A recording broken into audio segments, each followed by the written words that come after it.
And we're back on this Saturday morning. Steve Kashul, Dr. Brian Cole. It is Sports Medicine Weekly. So happy you are with us, and a happy holiday season to everybody. Time now for our staple of the show. We call it our Ask the Doctor segment. We're giving listeners an opportunity to have Dr. Cole address their specific sports injury issues. Very easy to get involved. Just go to our website, sportsmedicineweekly.com, and on the homepage, you'll see the picture of Dr. Brian Cole and myself on the right side. Click underneath that picture on the link, and it's our Ask the Doctor way. You can ask the doc a question, okay? So here we go, Dr. Cole. I got one real good one right here as we lead off our staple of the show in this segment. Is there an age cutoff, Dr. Cole, for cartilage restoration surgery in the knee? This is a good question because I get a number of patients who come in who have bone-on-bone arthritis, and they want to know why they're not a candidate for a cartilage transplant as an alternative, for example, to a knee replacement. And I will say that there's no absolute cutoff. When we speak about indications for surgery, we talk about relative indications and contraindications. And, one thing we know is that patients age, they tend to have more damage. And when you have a lot of damage, we can't necessarily do transplants or limited surgery. They require something more. So there's a direct relationship between how old someone is and how much is wrong in their joint, if you will. So sometimes we can't do some of the things we'd like to do in an older patient that we could otherwise do in a younger patient, just because the younger patient has lived with their problem less long. So a lot of our research has looked at age as a predictor for success if you're going to have a cartilage transplant. There is a general number of the age of around 35.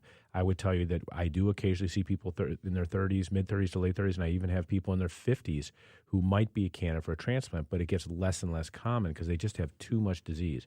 I mean, the bottom line is if you're an individual out there who's considering surgery, you want to choose something that's going to predictably lead to a good outcome, and that's the most important thing.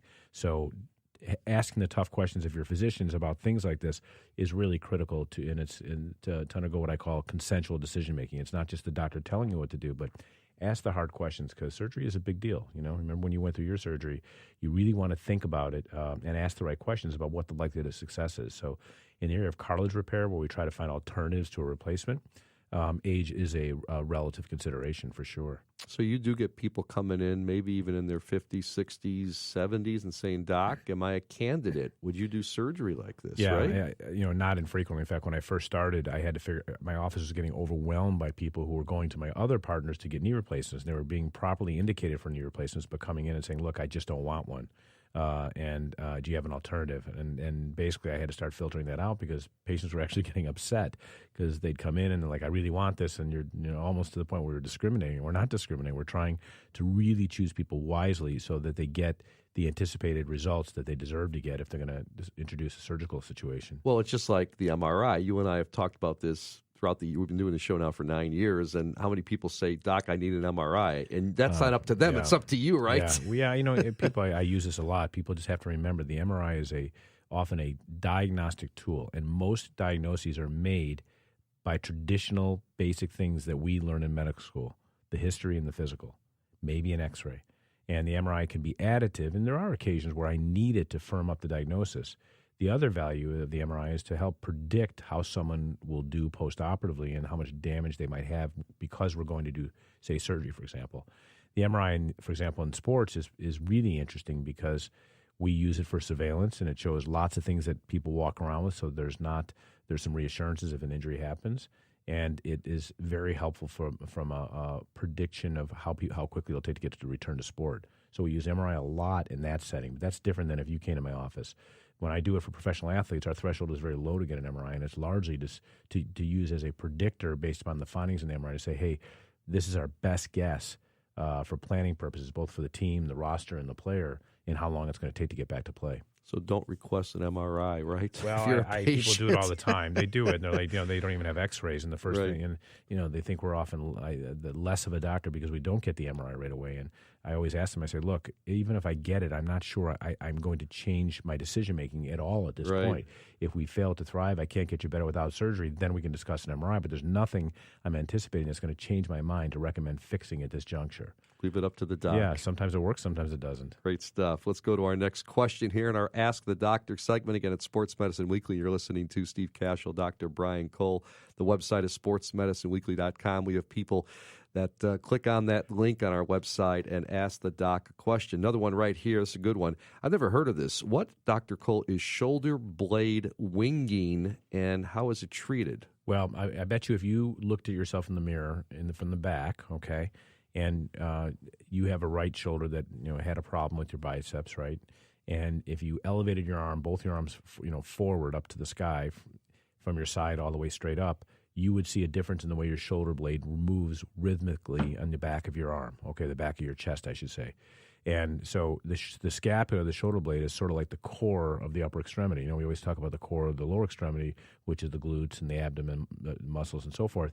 The scapula is incredibly important because when it's not functioning normally, all sorts of things happen. And we see this most commonly in our throwers. It is the number one solution to fix a thrower's shoulder pain, and that's to do scapular strengthening. There are some causes of scapular problems, the way the shoulder blade moves, that are nerve-related. There's a very important muscle that can get weak easily and has a nerve going to it called the serratus anterior. It's the one that holds the shoulder blade against the chest wall. So normally when you elevate your arm, your scapula is stabilized to the chest wall, and there's 18 to 20-odd muscles that attach to the scapula and shoulder blade to keep it in place. And if one of those muscles, namely the trap or the latissimus or the serratus anterior, are dysfunctional, the shoulder blade moves abnormally, and that can lead to shoulder pain that can be corrected with therapy. So that's a really important thing for a physician to be able to recognize, why it requires doing a physical exam actually with your shirt off, so you can actually see what's happening. Absolutely. Well, when I had the shoulder surgery, and I've done a great job here coming back, I had it back in February. You did it.